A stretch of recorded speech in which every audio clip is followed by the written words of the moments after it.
à tous et merci de nous retrouver sur Monaco Info pour cette nouvelle édition dont voici le sommaire. Nous nous rendrons au Chili pour la dernière journée de conférence consacrée au sommet Our Ocean. La Fondation Prince-Pierre de Monaco a révélé mardi soir à la salle Garnier son palmarès 2015. Nous avons assisté aux délibérations finales du 20e concours de création d'entreprise de la Jeune Chambre économique de Monaco.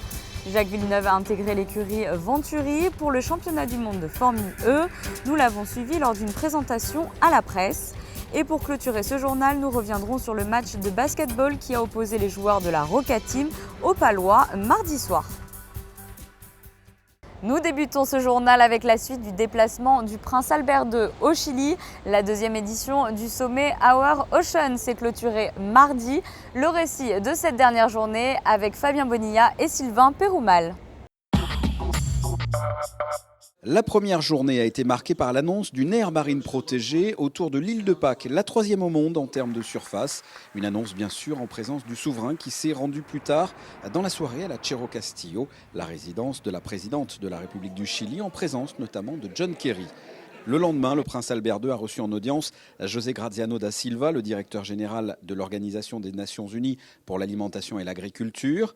Vladimir Ryabine, secrétaire exécutif de la commission océanographique intergouvernementale et sous-directeur général de l'UNESCO. Le souverain a reçu également le commissaire européen à l'environnement, aux affaires maritimes et à la pêche, Carmenu Vela. Et enfin, le ministre des Affaires étrangères du Costa Rica, Manuel González Sanz.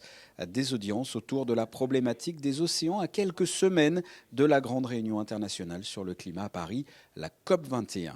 C'est primordial que la question des océans soit mieux débattue, soit mieux connue et puisse être vraiment sur l'agenda et mise à l'honneur à l'occasion de la COP21. Parce qu'on sait maintenant, on en sait plus sur les interactions entre le climat et l'océan et l'influence des océans sur la régulation du climat. Donc ne serait-ce que pour cette raison-là, mais pour toutes les autres raisons que j'ai pu évoquer jusqu'à présent, je pense que cette conférence soit un succès, qu'on arrive à Paris avec des solutions sur toutes ces menaces qui pèsent sur les océans, mais aussi de montrer qu'on ne peut pas envisager de textes qui régulent les émissions de gaz à effet de serre ou qui influent ou qui peuvent influer sur le climat sans prendre en compte les océans. Ça, je crois que c'est très très important et c'est ce que cette conférence de Valparaiso va essayer d'amener sur la table des négociations de Paris de la COP21. Un déplacement qui s'est achevé par la visite à Valparaiso de la villa du célèbre poète chilien et prix Nobel de littérature Pablo Neruda, une maison atypique baptisée La Sebastiana.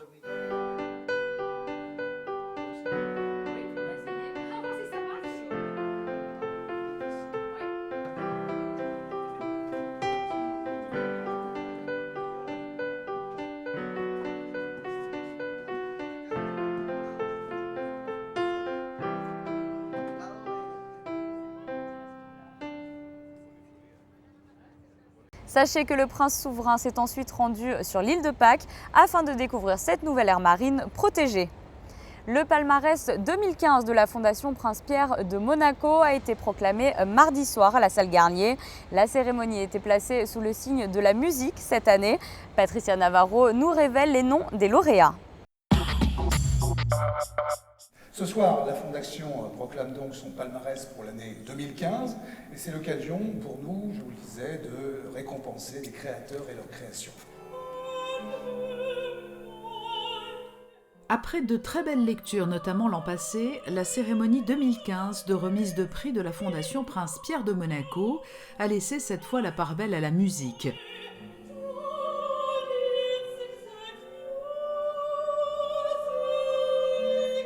La Fondation soutient et encourage la création musicale depuis 1960.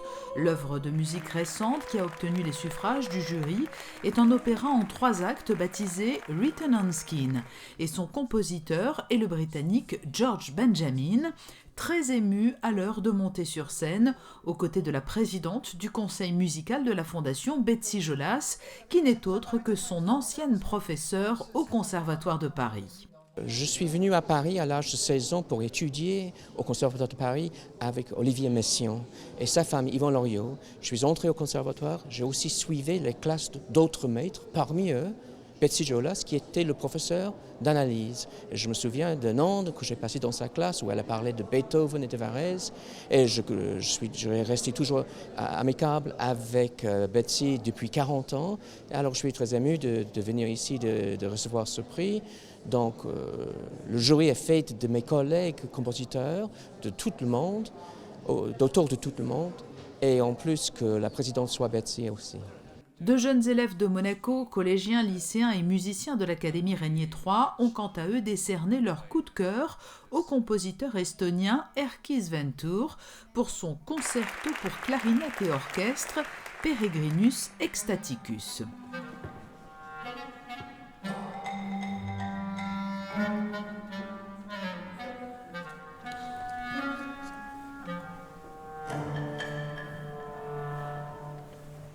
Le prix littéraire de la Fondation Prince-Pierre est quant à lui le plus ancien et il ne récompense pas seulement un ouvrage, mais l'ensemble de l'œuvre d'un auteur.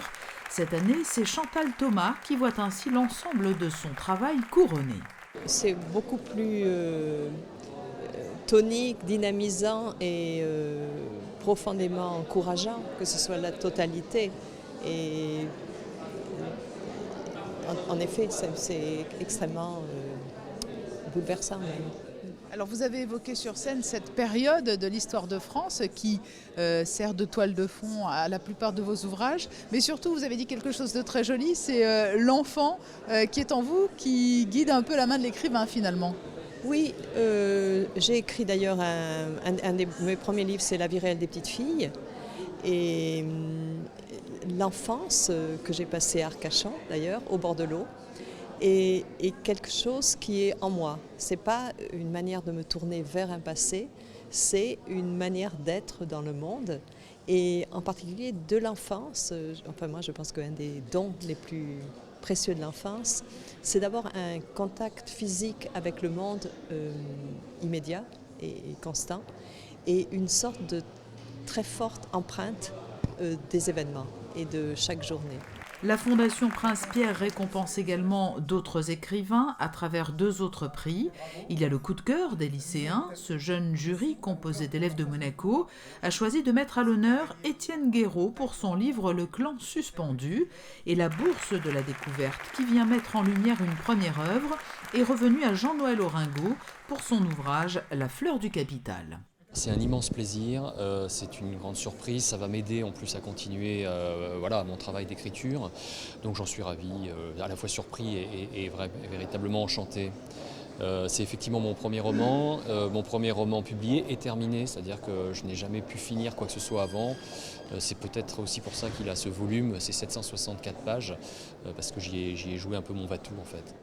Il faut enfin mentionner également le prix pour un essai critique sur l'art contemporain qui revient à Xian Chen pour son article Fictional Exhibition, publié dans un magazine chinois consacré à l'art. Et comme le veut la tradition, les lauréats des prix de la Fondation Prince-Pierre de Monaco ont été invités ce mercredi matin par son Altesse Royale la Princesse Caroline de Hanovre au Palais Princier où ils ont pu recevoir leur récompense. La Fondation Prince-Pierre de Monaco propose chaque année des rencontres passionnantes entre les auteurs et le public, à l'image du prix du coup de cœur des lycéens qui offre l'opportunité à des scolaires de la Principauté d'échanger avec les grands noms actuels de la littérature. Cette année, ces rencontres ont eu lieu mardi après-midi au lycée technique et hôtelier de Monaco, comme vous pouvez le voir sur ces images. Parlons à présent de ce concours qui fête cette année ses 20 ans, celui du concours de création d'entreprise de la Jeune Chambre économique de Monaco. Les délibérations finales ont eu lieu cette semaine avant la proclamation des vainqueurs le 17 novembre prochain.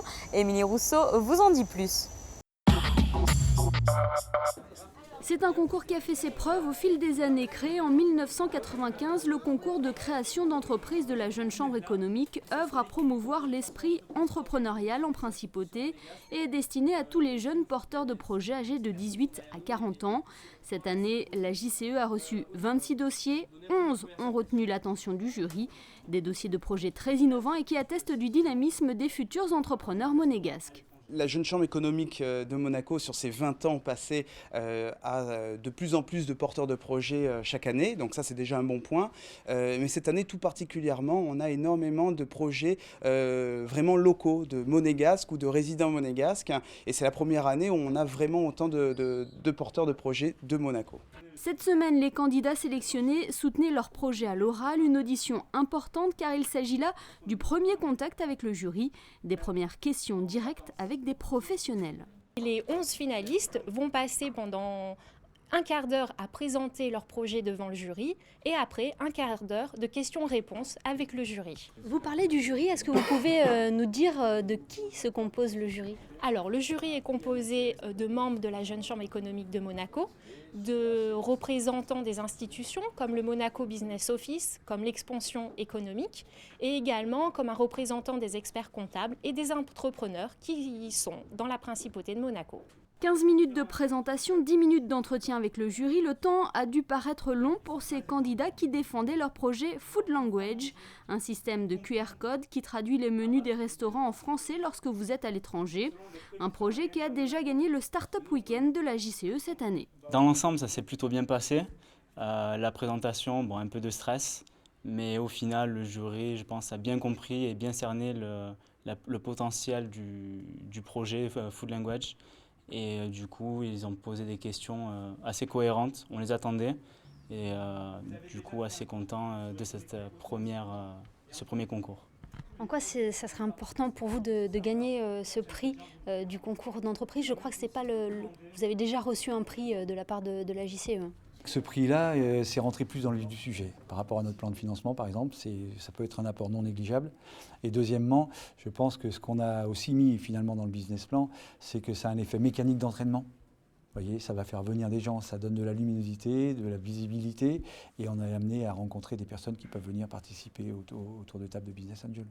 Une deuxième session est prévue la semaine prochaine pour entendre les autres candidats retenus. Les noms des gagnants du prix de la JCE et du prix du gouvernement princier seront connus le 17 novembre prochain à l'Auditorium Régnier 3 à l'occasion du salon Monaco Business. Restons dans le domaine de l'économie avec ce nouveau développement pour le cabinet d'expertise comptable Excom. Il vient d'intégrer l'organisation mondiale Grant Thornton. Alors quel changement cela va-t-il engendrer pour ce cabinet présent en principauté depuis plus de 2 décennies? La réponse dans ce reportage signé Émilie Rousseau. Situé dans ses bureaux, au 3e étage du Stade Louis II, Excom n'a pas pignon sur rue et pourtant ce cabinet d'expertise comptable est reconnu à Monaco. Il se situe même parmi les principaux cabinets de la principauté. Son domaine d'intervention est large puisque ses prestations touchent aussi bien le domaine du conseil, de l'audit ou encore le domaine du juridique et du social. Ce cabinet a été créé il y a une vingtaine d'années avec M. Boisson et moi-même et de proche en proche, nous avons réussi à constituer un cabinet, je pense aujourd'hui, d'envergure internationale, puisque nous avons à la fois le savoir-faire et le faire savoir, et qu'un certain nombre de nos clients à l'international font de plus en plus appel à nous. Cette équipe composée d'une trentaine de salariés offre un niveau de compétence élevé. C'est pour cela que le cabinet a décidé de se développer à l'international et de rejoindre l'organisation Grant Thornton. Une annonce faite lors d'un cocktail au Grimaldi Forum en présence notamment de Stéphane Valéry, conseiller de gouvernement pour les affaires sociales et la santé. C'est le 6e réseau mondial. Il est présent dans 140 pays, 40 000 collaborateurs dans le monde. Et l'avantage du réseau est bien évidemment pour le cabinet, je dirais, de se tourner de plus en plus vers l'international. On sait que la principauté de Monaco est tournée vers l'international. De plus en plus, je dirais, d'étrangers viennent sur Monaco et il est tout à fait normal qu'un cabinet d'expertise comptable puisse rendre des services de qualité avec, je dirais, des informations sur la fiscalité, sur l'implantation de structures à l'étranger et vice-versa. Donc je dirais, nous faisons en sorte d'assister nos clients et également la principauté pour aller de l'avant. Une nouvelle dimension donc et un nouveau nom pour Excom, Grant Thornton Monaco. Une belle success story pour cette entreprise monégasque dont le savoir-faire est désormais reconnu à l'international. Une entreprise qui pourrait, à l'avenir, devenir une société familiale car la fille de Christian Boisson est actuellement en train de finaliser ses études de comptabilité. Et dans le reste de l'actualité, en bref et en images. Pour son premier rendez-vous, le service de la culture du diocèse de Monaco présentait ce mardi au Théâtre des Variétés une œuvre théâtrale intitulée Au nom de la mer d'Eri De Luca. Ce spectacle s'inscrit dans la grande réflexion que l'Église va porter prochainement sur la famille au travers du synode qui se tiendra à Rome. 9 ans après avoir quitté la Formule 1, Jacques Villeneuve revient au volant d'une monoplace électrique cette fois-ci. Le Canadien pilotera une Venturi pour le championnat du monde de Formule E qui débutera à la fin du mois. Mais en attendant la reprise, Jacques Villeneuve peaufine sa préparation. Dominique Poulain a assisté à une journée presse organisée près de Saint-Tropez. Combinaison, chaussures de sport, cagoule, casque et gants. Jacques Villeneuve est prêt pour une première journée d'essai non officielle. Une journée pour la presse en fait. Cela se passe sur l'aéroport Golfe de Saint-Tropez. Champion du monde de F1 en 97 avec Williams, le pilote canadien participera à la deuxième saison du championnat de Formule E au volant d'une Venturi. Au programme de la journée, devant quelques journalistes privilégiés donc, quelques tours de piste avec accélération et freinage. Jacques Villeneuve profite de cette journée pour se familiariser avec une voiture qui comporte de nombreuses innovations. Il en profite également pour s'adapter à une nouvelle technique de course et à une gestion de l'autonomie qui diffère avec ce qu'il a pu connaître dans sa carrière. On ne joue pas dans la même plage de puissance à la base, mais à part ça, non, ça reste une monoplace et qu'il faut pousser à la limite pour aller vite et c'est compliqué. Et ça se règle de la même manière, que ce soit avec les amortisseurs ou les suspensions et ainsi de suite. Côté moteur du pilotage, c'est très semblable dans le sens où si on appuie sur la pédale d'accélérateur, eh bien ça avance, on freine, ça freine. Donc à ce niveau-là, il n'y a pas de grosses surprises. Là où il faut s'habituer un peu, c'est lorsqu'il faut se mettre à économiser de l'énergie et à gérer la température batterie aussi et récupérer de l'énergie. Et donc tout faire ce système-là sur un tour chrono et tout en essayant d'aller vite. Donc c'est comment travailler sur ce mélange-là et comment régler la voiture pour que la voiture reste compétitive dans les virages. Donc on n'arrive pas à fond sur les freins, mais on arrive plus en roue libre par exemple. Et ça change beaucoup le pilotage. Chaque retour au stand est suivi d'un débriefing avec les ingénieurs de piste, du développement et de la télémétrie. Jacques Villeneuve fait le point sur la pression, les freins et le pédalier. Alors à chaque fois qu'on prend la piste, on a quelque chose de particulier à tester. Donc à tout moment ou en course ou en qualif, on essaye soit de faire progresser la voiture, soit de valider certaines choses qu'on avait pu imaginer en regardant les acquisitions de données sur les runs précédents. Donc l'idée c'est de faire ce qu'on appelle un petit débriefing rapide pour avoir les grandes lignes de ce qu'on aura pu voir lors du roulage qui vient d'être effectué. Les ingénieurs, eux, calculent tous les mouvements exercés par et sur la monoplace. Ça, c'est ce qui nous permet d'analyser le véhicule et de ce que fait le driver, le pilote. Sur ces graphiques, on peut voir toutes les commandes que donne le pilote à la voiture, donc l'accélérateur, la pression des freins, l'angle volant, et comment les calculateurs répondent, donc par exemple le variateur pour générer la courbe de couple, la puissance. Et le résultat que ça donne, donc enfin, c'est la vitesse au niveau des roues et les accélérations. Au fil de la journée, les phases de conduite sont de plus en plus longues et de plus en plus intenses. Sur la ligne droite, longue d'un peu plus de 1000 mètres, Jacques Villeneuve flirte avec les 215 km/h, même si la vitesse n'est pas le but de la journée. Quoi qu'il en soit, le pilote éprouve de bonnes sensations. Nous, en tant que pilote, moi, ça me permet de m'habituer un peu à tous les boutons, les manettes et voir comment ça fonctionne bien pour ne pas avoir de mauvaises surprises aux premières courses, parce que pendant un week-end de course, on n'a pas le temps de s'habituer à ce genre de système.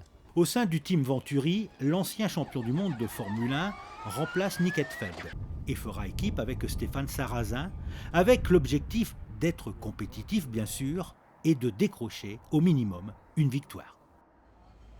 Et vous pourrez retrouver prochainement sur Monaco Info un magazine consacré à l'écurie Venturi et son nouveau pilote Jacques Villeneuve. Les basketteurs de l'AS Monaco ont disputé à domicile mardi soir leur premier match de Pro A depuis près de 25 ans. La Roca Team accueillait un autre club historique, Pau Orthez. Le résumé de cette rencontre avec Anthony Micou. 48 heures après la défaite chez le voisin Antibois en ouverture de la saison, Monaco se doit de réagir pour son retour au plus haut niveau. Et les hommes de Zvezdan Mitrovic entrent bien dans le match en infligeant un 16-9 à leurs adversaires du soir. En milieu de deuxième quart-temps, la hargne de Junior Mbida permet à Monaco de conserver un léger avantage. Pau passe quelques instants en tête, mais le franco-polonais Aronsel redonne immédiatement l'avantage à la Roca Team. La défense monégasque est perméable sur certaines séquences. Les trop nombreuses pertes de balles permettent à Léon Béarnais de prendre le large tableau d'affichage. Malgré les 11 points du pivot Adrian Hutter, Monaco est mené à la pause 39-47. En seconde période, sur la première phase de jeu, Hutter se saisit de la balle au rebond offensif et marque. Le Jamaïcain sonne la charge. Sous le regard de leur président Sergei Diadeshko, les Monégasques sont déchaînés et l'Américain Jamal Schuller égalise à 49 partout. En fin de troisième quart-temps, le capitaine Cyril Akpomeda entre sur le parquet pendant 2 minutes et inscrit un superbe tir à longue distance, à l'image de sa formation qui tourne sur ce match à 65% derrière l'arc de cercle. Sous l'impulsion de son arrière Yakuba Ouattara, Monaco se transcende et mène de 10 points à 6 minutes de la fin du match. Orthez tente tout afin de revenir à hauteur, mais les intérieurs expérimentés Amarassi et Hutter réussissent tour à tour des actions à 3 points qui parachèvent le succès des assémistes. Score final 90-82. Auteur de 19 points, Ouattara était le meilleur joueur de ce match grâce à 8 tirs réussis sur 9 tentés. À chaque fois que je rentre sur le terrain, j'essaie d'apporter un maximum d'énergie et de rebooster tout le monde, même quand dans les moments où ça va pas. Et voilà, c'est de l'énergie et j'essaie de la transmettre à tout le monde. On avait vraiment besoin de ça pour se mettre en confiance et pouvoir vraiment débuter la saison. En plus, on était à domicile, donc on avait vraiment à cœur de faire un bon match devant notre public. On a un effectif vraiment avec beaucoup de talent. Offensivement, je pense qu'on n'aura pas de mal. L'important pour nous, je pense, ça va être de bien défendre et de rester sérieux en défense. Je pense que c'est le plus important. Quand on construit une nouvelle équipe, il faut du temps pour construire les automatismes. On ne se connaît pas encore tous, on a du mal à se trouver, mais ça prend du temps et plus le temps va avancer, plus on va progresser et on va proposer de bonnes choses, je pense. L'ASM Basket n'a pas manqué son rendez-vous et pour enchaîner, les Rouges et Blancs vont devoir se surpasser. Le champion de France 2013 Nanterre se présente à Gaston Médecin ce samedi à 19h. Société Générale Private Banking vous présente la météo. Avant de refermer ce journal, je vous propose un aperçu de la météo de cette fin de semaine. Jeudi, maintien d'un temps sec et ensoleillé, les températures seront agréables avec 17 degrés au lever du jour et jusqu'à 23 degrés dans l'après-midi.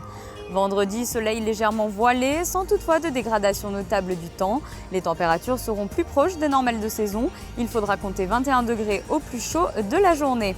Samedi, temps largement ensoleillé, les températures seront douces.